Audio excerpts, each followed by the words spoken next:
अब guys Ben 10 को अगर आपने गौर से देखा होगा तो आपने प्लम्बर्स बैच को देखा होगा। प्लम्बर्स बैच जो कि गाइस हर प्लम्बर के पास होता है और उस प्लम्बर बैच में इतने सारे फीचर्स हैं, अभी मैं एक एक करके आप लोगों को बताऊंगा। वीडियो को गाइस आप लोग एंड तक देखना। हम लोग यहाँ पर बात करने वाले हैं कि आखिर ओमनिट्रिक्स और प्लम्बर बैच एक जैसे आखिर क्यों दिखते हैं। तो सब कुछ गाइस मैं आपको इस वीडियो में बताऊंगा। वीडियो को आप लोग एंड तक देखते रहना।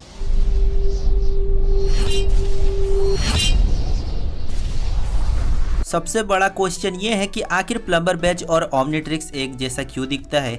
आपको याद होगा तो जो एलन है वो हाफ ह्यूमन है और हाफ हीट ब्लास्ट के स्पीसीज से आता है। तो वह जब अपना प्लम्बर बैच अपने चेस्ट पे लगाता है तो पूरा का पूरा वो बैन की ही तरह दिखता है। तो बहुत कोई ये रीजन मानते हैं प्लम्बर बैच का। अब देखो प्लम्बर बैच जो है वो आसानी से किसी को नहीं मिलता है, उसको प्रूफ करना होता है कि वह प्लम्बर्स कहलाने के लायक है, तभी उसको प्लम्बर बैच दिया जाता है।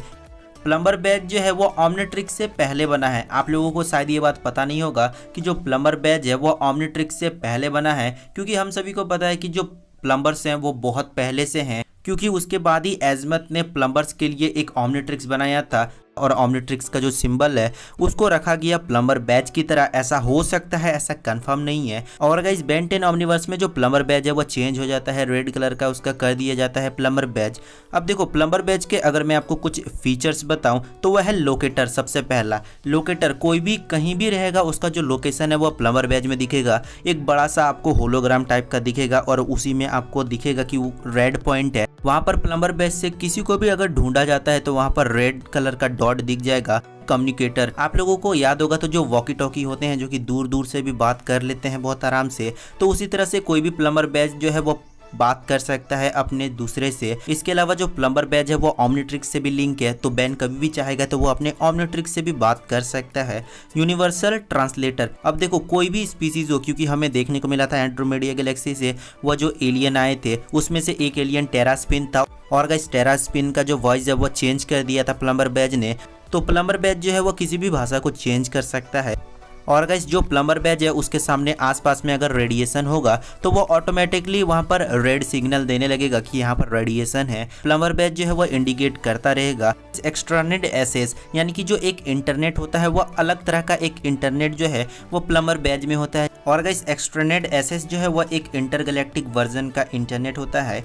और गाइस इसमें नेक्स्ट फीचर जो है वो है वेपन इनहेंस करने का, मतलब कि हमें बेन 10 अल्टीमेट एलियंस के लास्ट एपिसोड में देखने को मिला था कि जो केविन है वो फॉरएवर नाइट्स के गन में प्लम्बर बैच को लगाता है और वहाँ पर वो जो गन है वो दूसरे टाइप का हो जाता है, मतलब कि बहुत ज़्यादा इन्हेंस हो जाता है।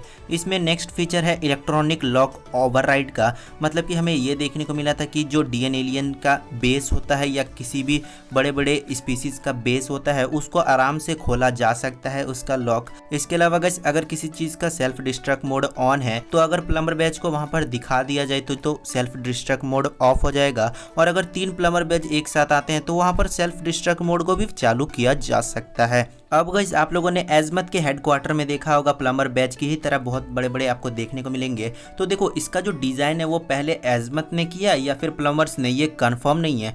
पर गाइस एक थ्योरी ये कहती है कि जो प्लम्बर बैच का सिंबल है वो पहले आया, बाद में जो प्लम्बर्स का सिंबल है उसको ओमनिट्रिक्स में डाला गया। तो गाइस पहले इस सिंबल को कौन बनाया ये तो मैं भी आपको नहीं बता सकता हूँ। अगर आपको पता है तो नीचे कमेंट करना मत भूलना। और गाइस ये कुछ फीचर्स थे हमारे प्लम्बर बैच के।